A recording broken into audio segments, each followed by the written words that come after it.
Hi everyone, it's Sheri Vegas, and in this resin tutorial today I'm going to be talking about what you're doing that is causing your resin to yellow.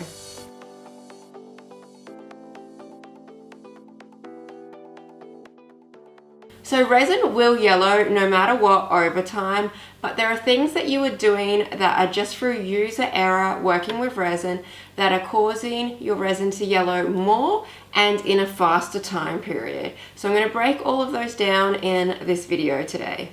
But before I get into all of that, I need to talk about why resin yellows. So we need to cover a little bit of science, but I'm going to try to keep it as simple as possible. And if I do leave anything out that is important, feel free to leave it down in the comments below. But hopefully this will cover it in a way that everyone can understand.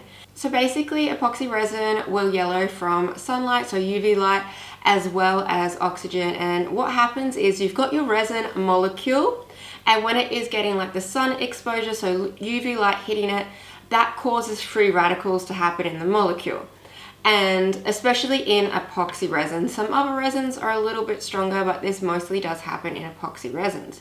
So one way that epoxy manufacturers sort of combat this is by adding UV absorbers in. So that way when it does get hit by the UV light and the free radicals, it will help counteract that. But then over time, with the constant exposure to these free radicals, your UV absorbers, oh my god, I don't know why I cannot say that word today, start to become not effective because they've basically done all that they can do and they're just getting too many free radicals that they cannot counter. Now you would think that resin manufacturers should just put way more in and that way you won't ever have an epoxy piece go yellow, but that then comes down to affecting that the way the resin works. So they can only add so many UV absorbers into the resin before it does start to affect the way that the resin does work. So that is basically the science behind it. And so the way I like to think about it is if you've lined up your dominoes all in a row and each domino is a UV absorber and your finger that you tap to knock them all down is that UV light, eventually you're going to get to the end where each domino is getting knocked down to the fact that you won't have any more dominoes. And basically that is what happens, and that is why resin will yellow. And you might just say, well, if I keep my piece out of the sunlight, will it still yellow? And that is because you're not thinking about the factor of oxygen as well. And the way I like to think about this is if you've ever cut a piece of fruit open and you've left it out and you've come back and it started to brown, that's the same thing. So even if it doesn't get a lot of UV exposure, you still got the oxygen in the air, which is unavoidable. So no matter what, resin will yellow. But there are things that you are doing that are causing it to be worse.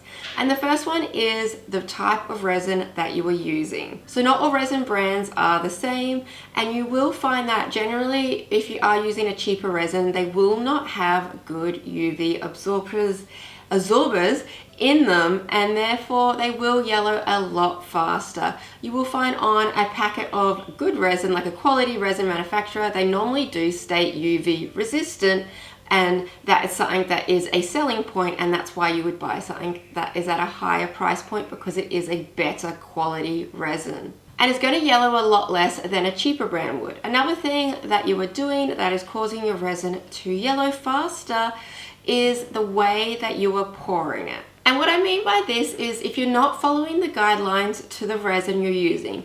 So when you are casting an item, you have deep casting resins and you've got shallow casting resins. Whenever you try to take a shallow casting resin above what it's meant to be poured at, so different shallow casting resins will have a guide saying that it needs to be poured at 1 centimeter maximum in depth or 2 centimeters, whatever that is. If you choose to ignore that and use a shallow casting resin and pour it a lot deeper than the guide, that creates an exotherm in the resin, which basically is heating that resin up. And when you exotherm resin like that, it causes it to yellow. So the way to avoid this is use the right resin for the right job. If you want to do an item that is going to be quite deep, then you need to get a deep pour resin because it's designed to be poured at that depth and will not exotherm the way if you got a shallow casting resin and poured it deep. If you're doing smaller items like coasters and stuff, then a shallow casting resin is perfect for that. But you need to make sure that you're using the correct resin for the correct job.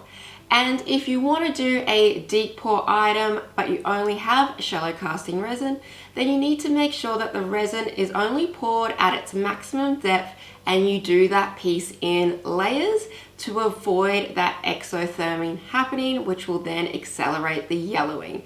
So if you do have a bigger piece, you need to pour it in layers and letting each layer cure before pouring the next one on top. And along those lines, using a lot of heat when you are creating your artworks will cause the resin to exotherm. So blowtorches, heat guns, you generally use to help create some patterns, pop some resin bubbles, but if you continuously blast your pieces with heat, it accelerates that process and will cause your resin to yellow. So it is very much less is more when it comes to using any sort of heat tools on your resin pieces.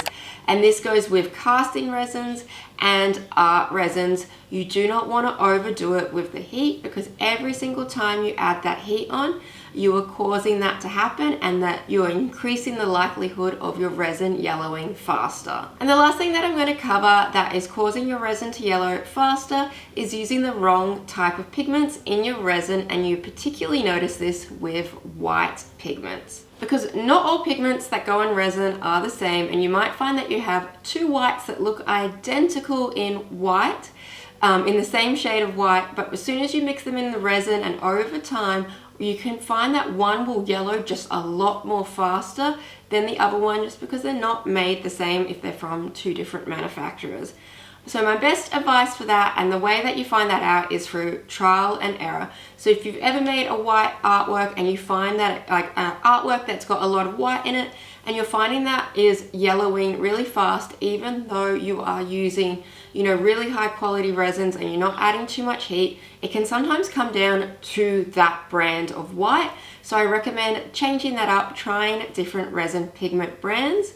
And if you want, I can put up another video where I have done an experiment testing out a whole bunch of different white pigment brands in different resins. So let me know down in the comments below if that is something that you want to see, which is my recommendation for the best white that doesn't yellow as fast as the others, because I have tried a lot. So if you want that video down below so you don't have to kind of do that testing, then let me know. But other than that, you do really need to buy quality pigments to go into your resin, because that can be just as big an issue as overheating your resin or using the wrong type of resin. So I hope this video has been helpful, and if you have learned a lot, please give it a big thumbs up. It really helps my channel out. And if you do want that video about the best white pigment that doesn't yellow as fast as the others, let me know down in the comments below. But thank you guys so much for watching.